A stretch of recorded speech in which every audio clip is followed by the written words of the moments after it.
La notion de leadership. Notre groupe d'étudiants, groupe de 5 étudiants, en master de fiscalité et droit des affaires et conseil à l'INSEC, MSC, MBA Paris, a eu à se pencher sur cette notion de leadership. On s'est tout de suite rendu compte qu'on partageait, j'ai envie de dire, une vision plutôt similaire de cette notion, même si chacun exprimait la vision en question avec ses propres mots.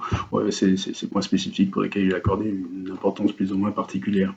On a essayé de définir le leadership, on a parlé de capacité à motiver les autres, de capacité à partager sa vision, on a parlé d'influence, on a parlé du leader comme de quelqu'un d'authentique, d'honnête, de quelqu'un qui était capable de faire preuve de détermination, mais au-delà de toutes ces qualités, de ces explications, définitions, on est revenu à la simplicité de la signification du terme lead, qui signifie diriger, tout simplement. Voilà.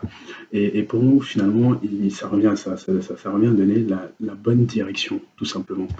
Euh, on fait la distinction souvent entre management et leadership. Et pour imaginer non seulement ces distinctions et imaginer également notre vision, on va parler du fait qu'on peut grimper, fournir des efforts, de nobles efforts, se surpasser, se dépasser et se rendre compte à la fin qu'on avait posé l'échelle sur le mauvais mur, en fait, tout simplement.